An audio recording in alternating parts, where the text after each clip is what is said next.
guys, welcome to LAX. Now we gotta find our way through all this craziness and onto a plane to London.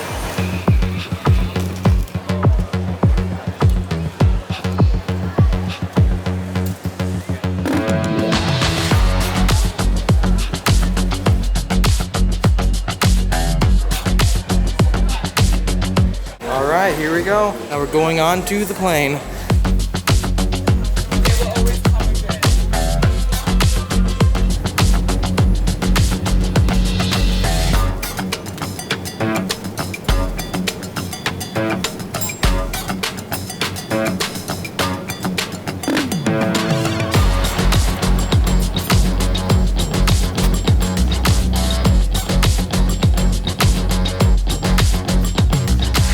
All right, we have made it to London. The adventure is officially started. We have made it to the hotel. This hotel is really cool. I'll be heading in there shortly. I gotta show it to you. But it's so different being out here. First time ever coming. I can't wait to drive on the left side of the road. That's just gonna be so crazy and different from what I'm used to. Look how small these buildings are.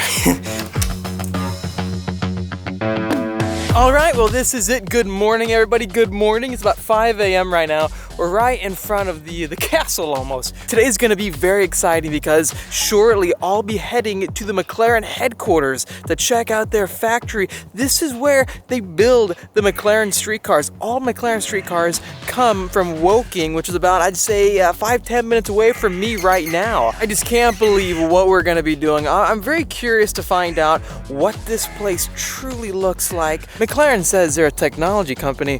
We're gonna find that out today. Oh, hey guy. Hello.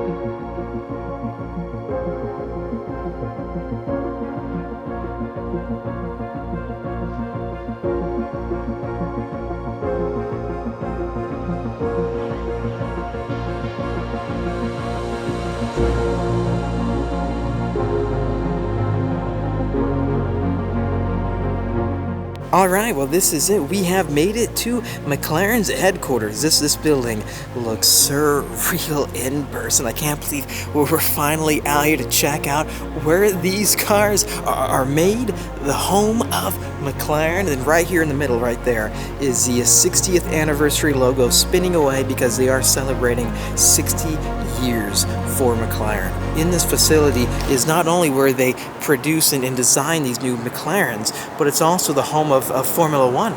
You gotta check this out. Let's go ahead and walk inside, but before we do that, we've got a pretty wicked 765 LT right next to me. Out here sitting on display, I think one thing you'll notice right away is the heritage and how much that means for the team out here. It feels special. This place, there's a lot of culture behind it, but it's also advanced and state-of-the-art so far. At least that's what it looks like. We haven't even started the tour yet. We're probably going to see some new cars coming out. Obviously, 750S, of course, right? One of the cars we have on order. Regardless, so let's go ahead and start it. Let's start it. Wow, I never realized that. There's actually a walkway or a room in this massive circle within the center of McLaren. All right, this is it, entering McLaren. Wow.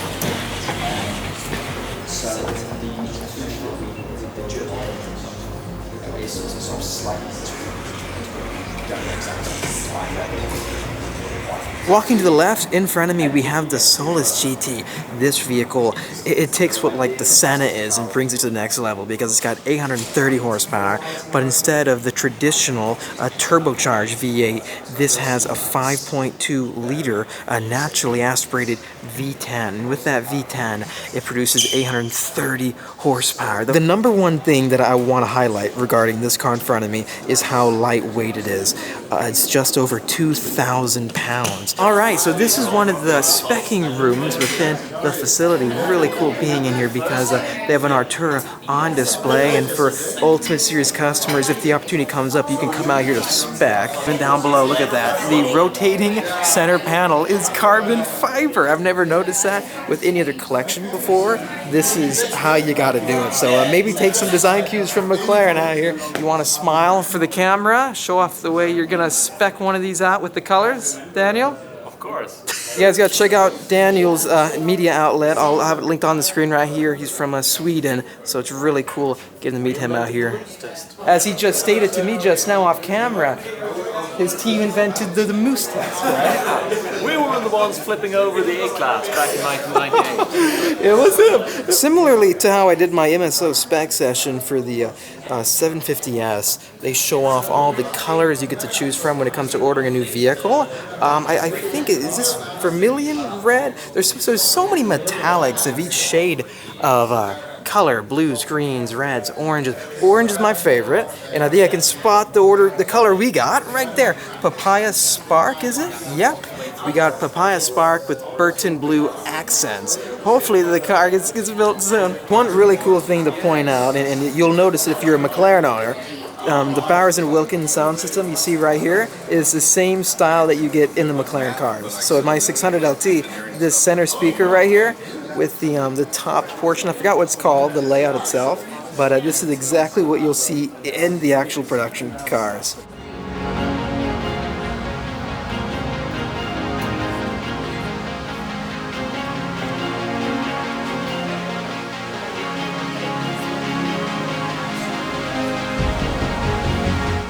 The attention to detail is surreal because coming down below you have these little cutouts or models of an Elva, a P1, and then a McLaren F1 to the far right. Also, one cool Easter egg, I believe these chairs are orange to match the McLaren color, that being orange. You'll notice this throughout the entire room, an orange couch, also orange chairs elsewhere. He who dare wins. Wow, XP1 LM, McLaren F1, but walking down the main aisle, McLaren Speedtail. One of my favorites right here, the McLaren P1. We got to experience one of these next to Laguna Seca, 765 LT, full exposed carbon fiber.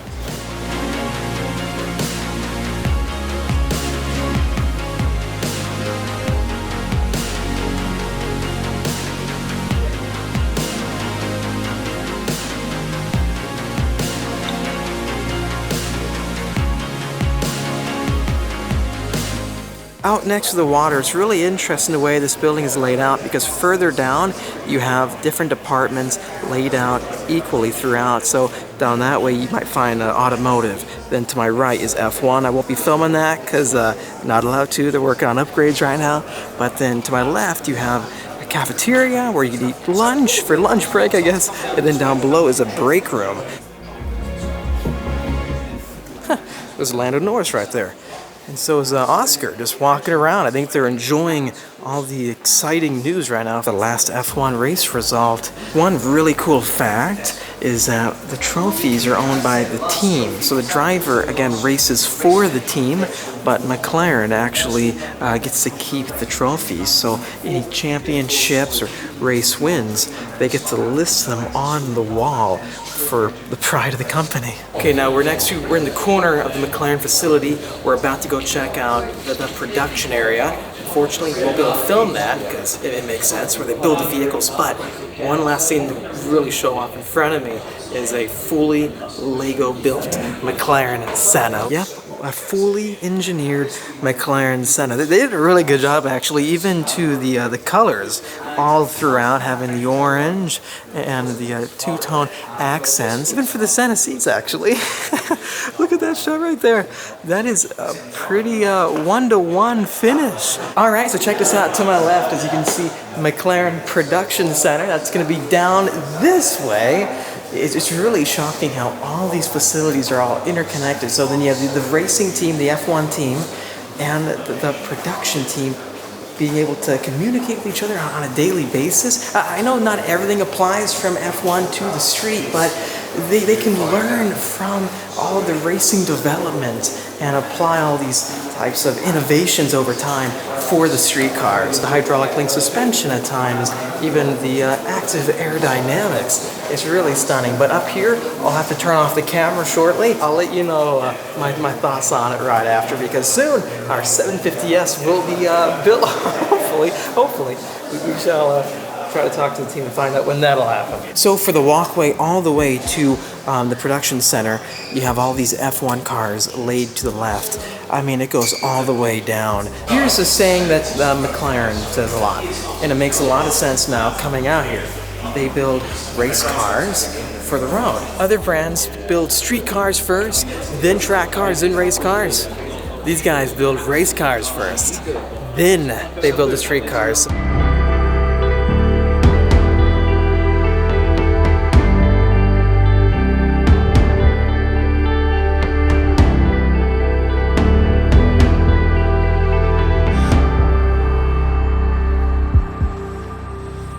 Chief engineer of 750 will come up and join and effectively give you a lot more details. Good afternoon, you guys. I'm sure I've been welcomed many times already to McLaren, but here's another welcome from me. Shane Harmon, product planning manager here at McLaren. I'm going to talk to you today about 750S. 720S instantly established itself as the benchmark supercar. It's a car that you could use genuinely every single day. It deployed a function-led design, and that philosophy spawned the creation of some really iconic and unique design features, such as the eye sockets. So when it came to defining and delivering the successor to 720S, we really set ourselves quite a big challenge.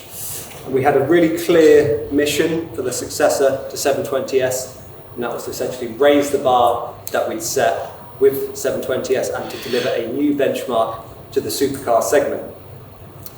And in order to do this, we really focused in on three key areas of the car. That was to increase the performance, bring more driver engagement, and improve the technology. And as a result, it was the 750S. And that car has a component set that is actually 30% different to 720S. And it is the lightest and most powerful series production car that we have ever made. From a design perspective, it is absolutely an evolution of 720S. That platform delivers all of the visual presence and appeal that we want, but also delivers the aerodynamic performance as well. To spin through these quickly, the eye socket is narrowed, giving the car more focus and more aggression. We have a new front bumper and splitter, which helps with the aerodynamics and cooling, which Sandy will take us through. We have a new range of wheels. The Vortex wheel shown here in the diamond cut finish is my personal favourite. The side air intake has enlarged, again, to help with that cooling. And then at the rear of the car, we have substantial changes. The rear wing is bigger. We have a new rear bumper design and a completely redesigned and re-engineered exhaust system. Positioning-wise, 750S is a direct replacement for 720S. It essentially builds on everything 720 had to offer, delivering more performance and more engagement. But now I'm going to hand over to Sandy, who's going to take you through the details of the car. Hello everyone, I'm Sandy. I've been at McLaren in the engineering team for 14 years now, and I've worked on and driven every single one of the supercars that we've made over that time. I'm really pleased to be here to talk to you about this car today, because this car puts the biggest smile on my face out of any one of those cars when I get behind that wheel. The key target we had for 750S, as Shane talked about, was to take that benchmark supercar of 720S and raise the bar.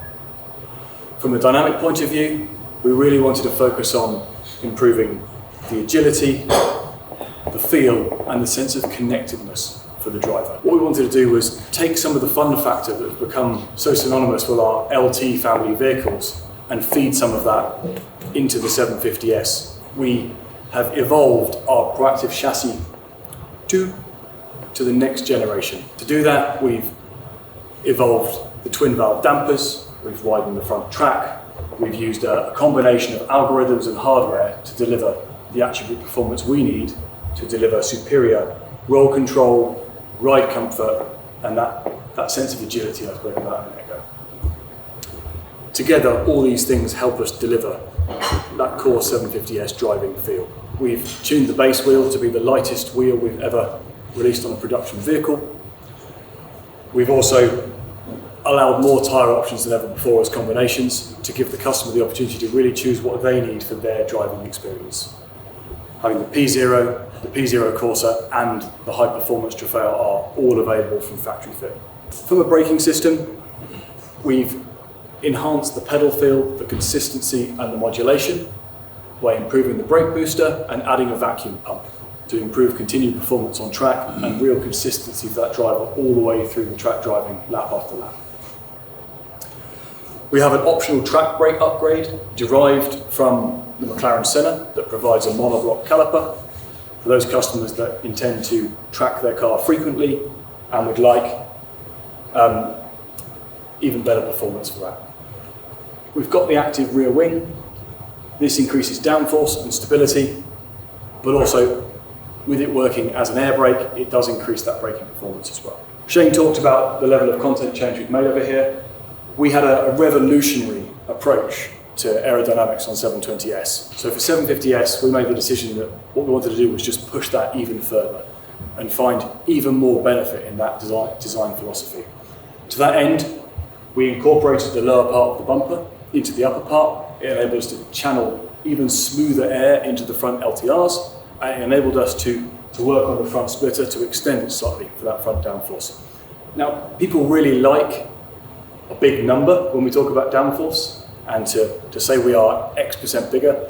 We are about 5% more downforce as an overall figure for this car, but it wasn't our focus. Our focus was using that downforce to better balance the vehicle, to give that feeling of control and stability for the driver, rather than shooting for an overall number that didn't necessarily contribute to the vehicle performance. As Shane talked about, we channel the air through the front LTRs, through the ducts. We use our traditional door feeding all the way into the HTR. And as Shane talked about, we have completely re-engineered the grills, the meshes, the decks at the rear of the car in order to properly vent all the heat retained with the new power and performance. Under those grills at the back is a completely all-new single exit exhaust. We tuned this exhaust acoustically to deliver a cleaner, clearer tone, and we wanted to deliver a crescendo all the way through the rev range, so you can feel it from the moment you pull away in the car, rather than having to wait for the end of the rev range or really wide open throttle to hear that. You can hear it all the way through. We optimised it, and as is McLaren, nothing survives our scouring for looking for extra weight. So we took the opportunity in re-engineering this exhaust to take 2.2 kilos out of the 720 exhaust. So each one of those grams contributes to our overall performance figures, which we'll touch on in a minute. We also tuned the engine mounts. We wanted to enhance that sense of connection from the driver to the driver, and we also wanted to ensure that it wasn't intrusive when you're on a motorway. So we've tuned them in such a way that if you're sitting, you're driving, you're on a longer touring journey, you won't feel them interrupt you. But the second you switch into a more dynamic, sportier driving style, you'll feel really connected to the powertrain and everything you're controlling. I'll pause for a moment on the key stats. We have 0 to 100 kilometers an hour in just 2.8 seconds. The way we achieve our performance and our class-leading performance on these cars is to scour every opportunity to make sure every gram in this car is a gram that needs to be there to support the customer experience and the performance that we have. This car puts us at nearly 200 kilos lighter than our nearest competitor that we benchmark against. Driver-focused cabin. So we've always been unashamedly a driver's car. But we took learnings from our recent products and we've put those into the 750S cabin to make it even more driver-centric. We've shifted the power and handling controls from the centre stack right up onto the binnacle so that you don't have to remove your hands from the wheel in order to change modes. We've also relocated the launch and aero controls from down below up to a much more easily reached position, and we have little changes like we've dedicated a nose lift button. It's no longer on a stalk, you have a dedicated button on the dashboard that you can see and find very easily. We've added a new switch, the McLaren control launcher. This is what you could describe as the My McLaren button. So you might have your preference of handling powertrain controls, transmission mode and aero mode. You can save what you like as a driver to that one button. So rather than using multiple switches, you've got a one touch. That gives you the opportunity to be driving through a town, sitting there, you're just driving normally, you come across an unexpected, fantastic road and opportunity. With one push, you can be in sport track, manual, whatever your driving preference is. HD center screen, we now feature Apple CarPlay as standard. We updated the brightwork, the colour materials, and we've also column mounted the driver display with electric column as standard also. That's it for me for the moment. Alex has a few bits to go through. It's awesome hearing from the chief engineer, Sandy, what the mindset was going into making this new car. Please let me know, what do you think of the McLaren headquarters, where they produce their supercars, design them, engineer them? In my opinion, I think this is probably the most state-of-the-art automotive headquarters out there. It looks straight off another planet. I do want to talk about the production facility. Walking into it, as with every other room and the color palette of the McLaren headquarters, it is as white as you can get, with glossy walls and clean panels, and everything looks brand new. Everything looks custom. The word I'm looking for is white glove. You walk inside, you get to see where the carbon fiber tubs enter from, and the actual production facility is modular, you could say, where they can change and alter it depending on what cars they are producing at any given time. They can produce any car that they choose at any given moment because they can move around any of their tools and other operating machinery to fit whatever car they have going down their assembly line. Actually, I'll retract that, because the assembly line isn't like what you see with a mass-produced car. These chassis go on rollers, and they have only a handful of people who will start building your car from start to finish. I believe they said it takes about 16 days to build a McLaren, and the overall capacity is just a couple thousand every year. Every car gets one-on-one hand treatment, and then they test them out to put them on a dyno. They even road test every single McLaren that gets built here. There's only one aspect of these cars that is put together by a machine.